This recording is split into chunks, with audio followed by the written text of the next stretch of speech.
In this video, we're going to model the windows and the door on these polygon planes.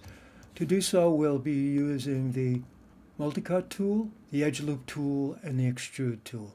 Now, the first thing I did is I went in and put each of these surfaces on their own layer. So I'm going to work with the window wall first.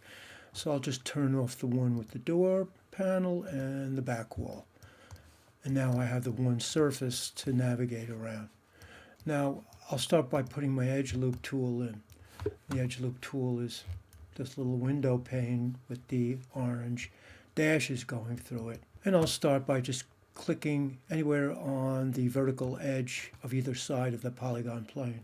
Now, if I needed to move this to keep it in line with the actual template, I could click with my move tool and start to move it, but you'll see it's starting to distort that template. To avoid that while we're doing this, I'm going to go to the Move tool on the toolbar. So if I hit W on the keyboard, this is the tool that's highlighted. I'll double click and it's going to give me a tool setting window. And in that tool setting window, we're going to click off Preserve UVs. And now if I were to move that, it pretty much stays where it should be. So I'm going to put one there, I'll put one here, I'll put one here, and I'll put one here. And I'll hit W on the keyboard to go to my Move tool.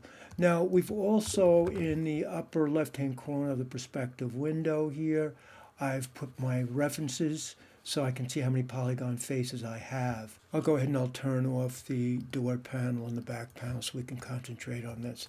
Now, right now, if we take a look at this, we've got a piece in the middle, and then we've got these polygon faces around the perimeter. In order to eliminate some of the faces now of this surface, I'm going to use the multi-cut tool, which looks like a number 11 X-Acto knife blade. And to use this, I'm going to go to the orthographic view where I'm looking straight on that surface. So it's going to be in my side window. And I'll hit 6 on the keyboard, and you can see there's my template. But we don't need the template for this because we're going to do some cutting. So I'll hit 5 to go back to just geometry. And then I'm going to click on that multi-cut tool, and you'll notice that you can click at intersections of where polygon edges meet. And if I was to click there and then hit return, it sets that diagonal line for me.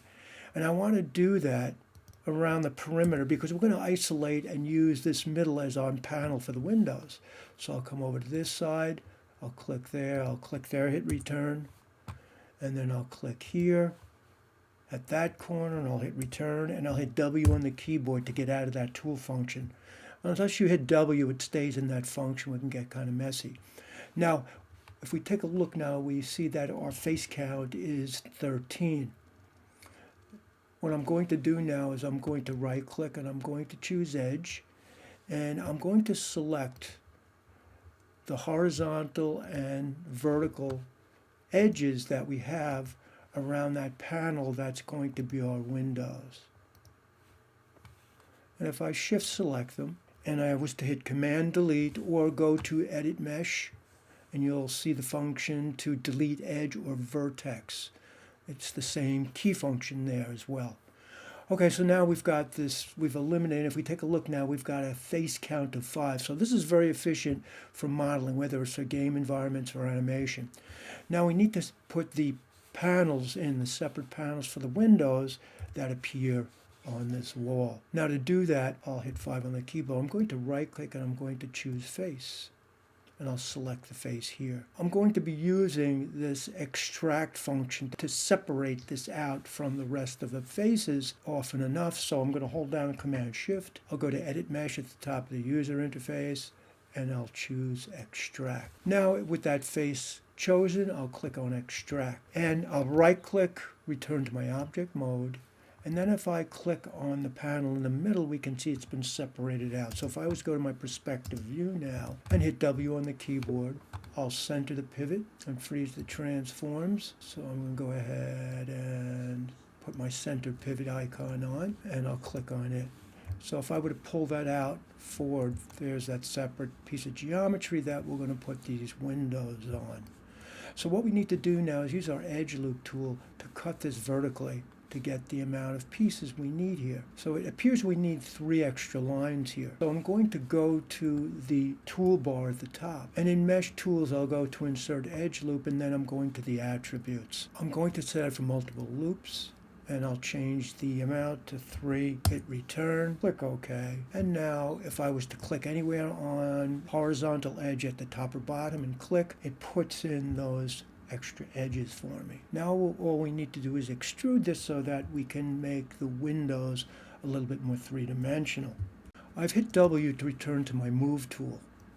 Now I will right click and I'll choose face, and I'll select each of these faces, and then I'm going to click on my extrude tool, the one with the elongated cube on the white plane. When I do that, my tool vertices have multiple functions: scale, move, rotate. I also have this little extra window that pops up, and it has keep faces together. I don't want the faces together.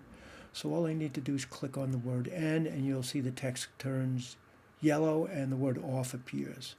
What that means is now if I was to go over and click on any of these little box scale icons, it activates the center, which is a light blue.